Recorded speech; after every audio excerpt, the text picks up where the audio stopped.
Hello YouTube and welcome back to Cover 2 Credits. I'm Justin and today I'm going to review War for the Planet of the Apes. Now, this is the third in the current Apes timeline, and I don't believe it'll be the last. I believe they're working in arcs, like normal series is trilogy arcs. So this might be the end of a series. I'm not going to do any spoilers in this review. I'm going to break this down into acting. I'll get a little bit of a plot synopsis.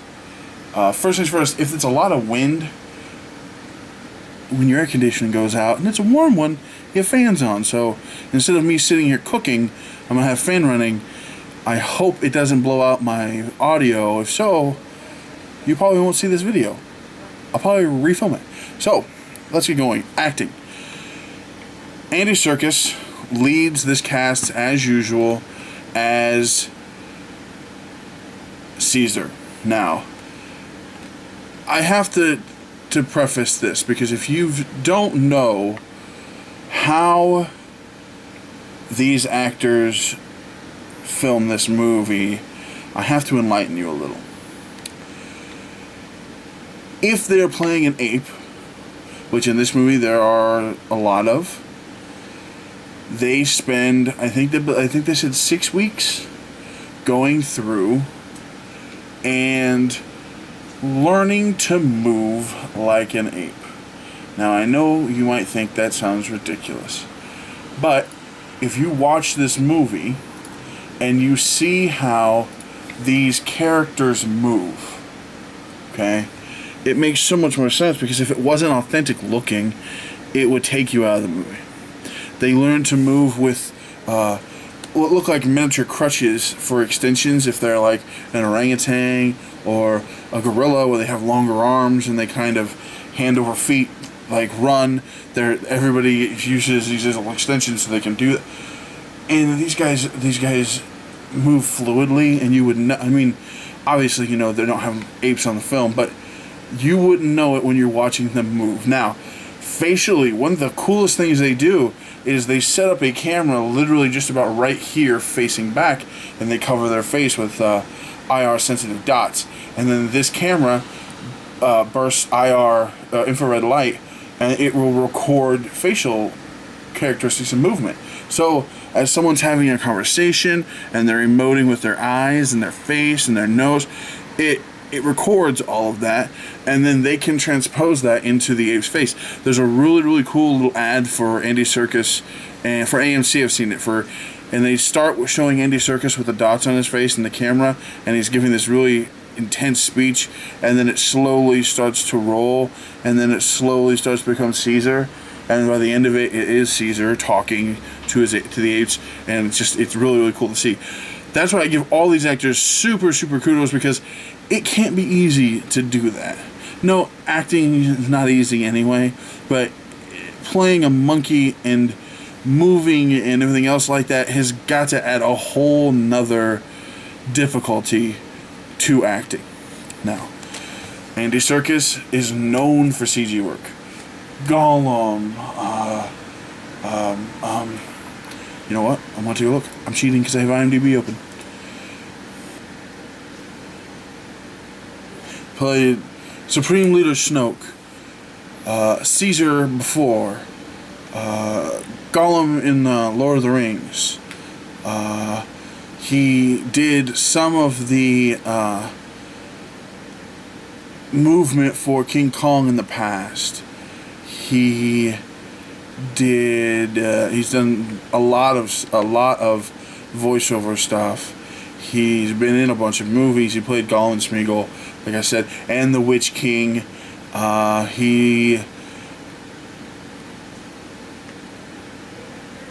He's played many parts.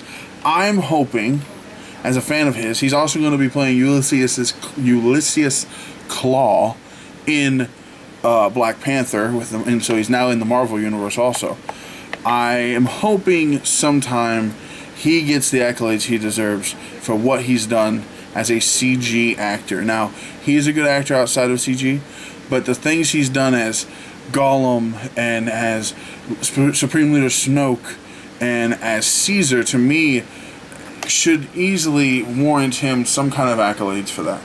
So, he, again, knocks it out of the park as Caesar. Caesar is a very intense, highly adapted ape who is one of the only main apes that can speak. A lot of them sign and understand him. Some can talk very little, but he can talk fluently. Now, the main villain in this movie is played by Woody Harrelson, and he is credited as just the Colonel. You never get a name, they just call him the Colonel. In the trailers you see there is like a military camp, and that he is running this military camp.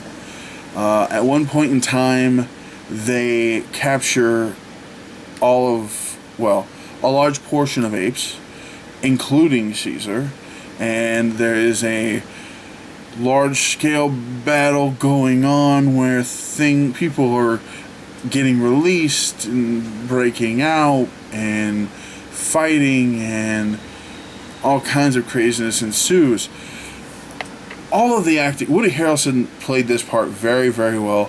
He plays this like a shell-shock veteran that knows his place, but feels that he needs to do more, and some things he's doing are not ethical, if you will, and there are some people that do not agree with what he's doing.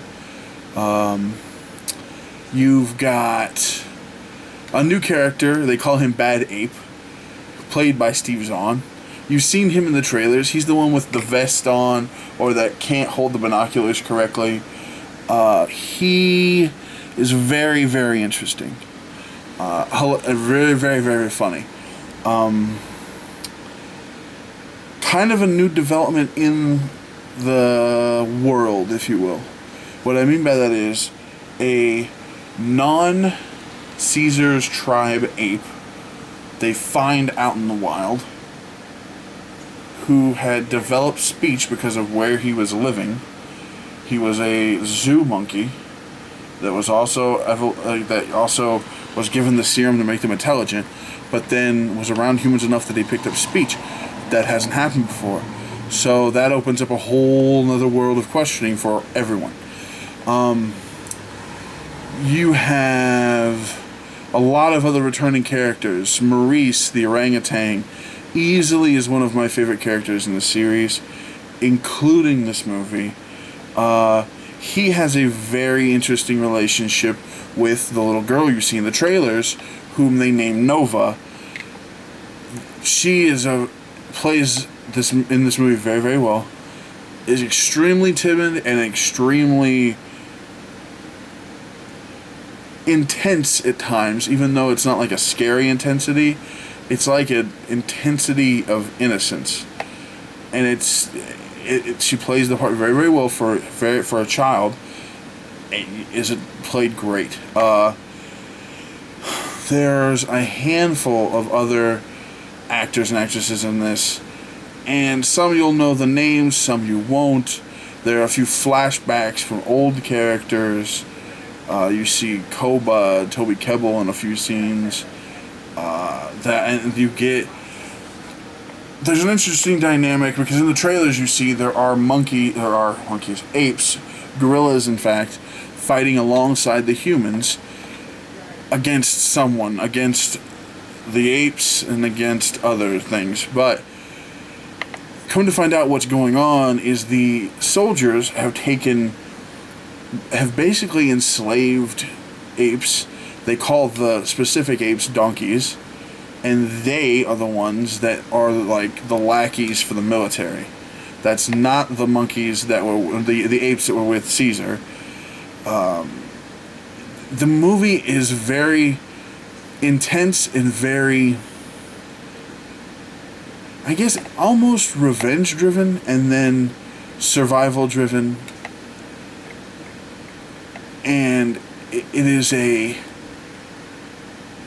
a beautifully shot movie.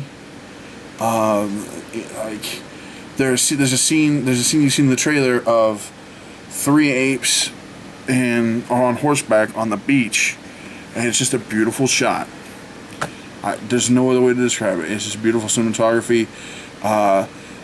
When they leave their home and head north, they get into the wintry northern area of that state, which, if I remember correctly, would be Northern California.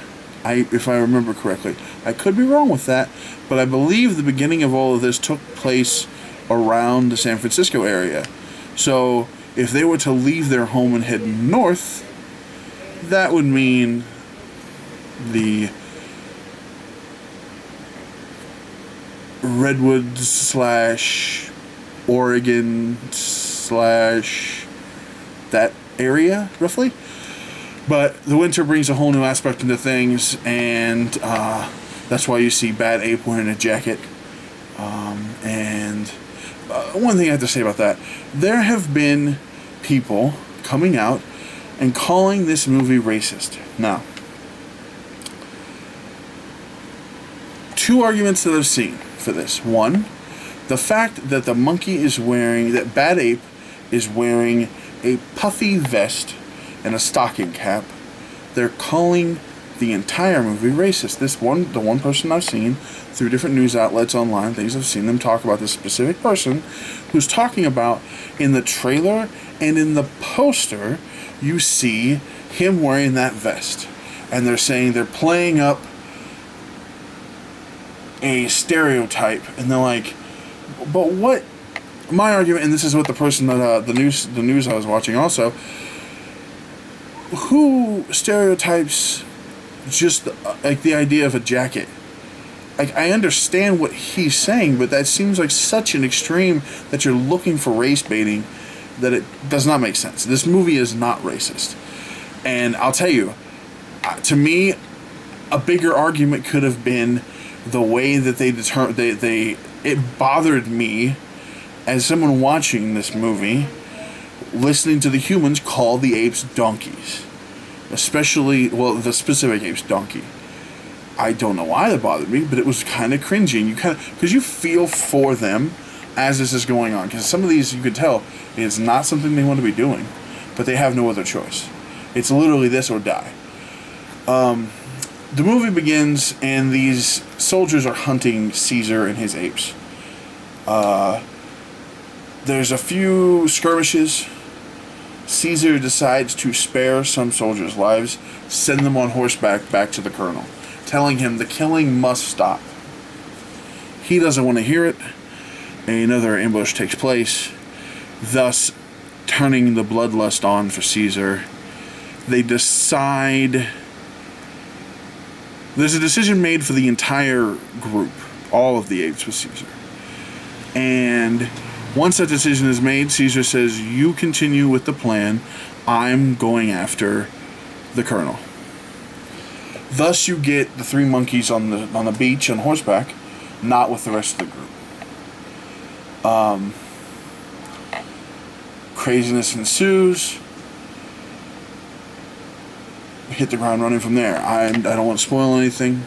This is a very, very good... It's a good end to a trilogy arc. That's not a spoiler about anything either.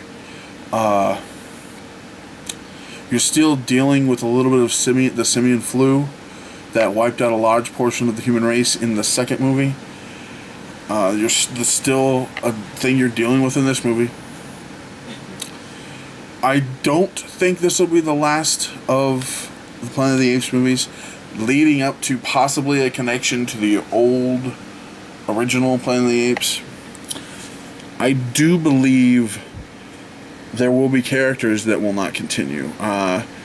You can hope that there's some that specific that will, but you never know. And this could also be a thing where they leave a generation of apes and continue with a child or their children and that kind of thing, which would be an interesting aspect. I'm going to give this movie an 8. And I know we give a lot of 8s, but an 8 to us is a Good movie, worth seeing in the theaters. This is one of them. I'm not going to hesitate to tell you, go see this movie. I saw it in 2D. It was a beautiful movie. Good crowd at theater.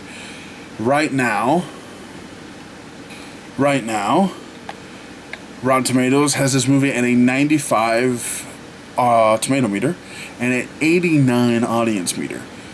I would agree with that. It's very, very close to a 9 for me. Metacritic has it at an 83. I would agree with that as well. Go see this movie. I've posted a bunch of things on our Facebook page, which is facebook.com/covertocredits. This last weekend, I saw Apes on Friday, Saturday and Sunday, or Friday, Saturday, and I believe a little bit on Sunday. It was D23, the Disney conference they have every 2 years. Saturday or Friday was the animation panel that covered all kinds of animation stuff coming out. I've posted a few things about that on our Facebook page. And then Saturday was the live action panel, which broke down Disney live action, Marvel live action, and Star Wars live action. I've been posting things that have been interesting to me all weekend on our Facebook page. Go take a look, like that page. I'm trying to do more daily, or at least every other day, or anytime there's an interesting story, I'll pull up my phone, record it, and post it. There have been some interesting developments so far. There have been footage that come out we have not gotten to see if you weren't at the panel, so it's a lot of descriptive stuff. But if you're interested, take a look. There's some cool pictures, cool information. I'm excited. And follow us on Facebook. Follow us on Twitter. Like us on Facebook. Subscribe to this channel. Like this video, share it with your friends, comment down below what you think about Planet of the Apes, or if you're excited about anything you've seen at D23. And until next time, thanks for staying until after the credits.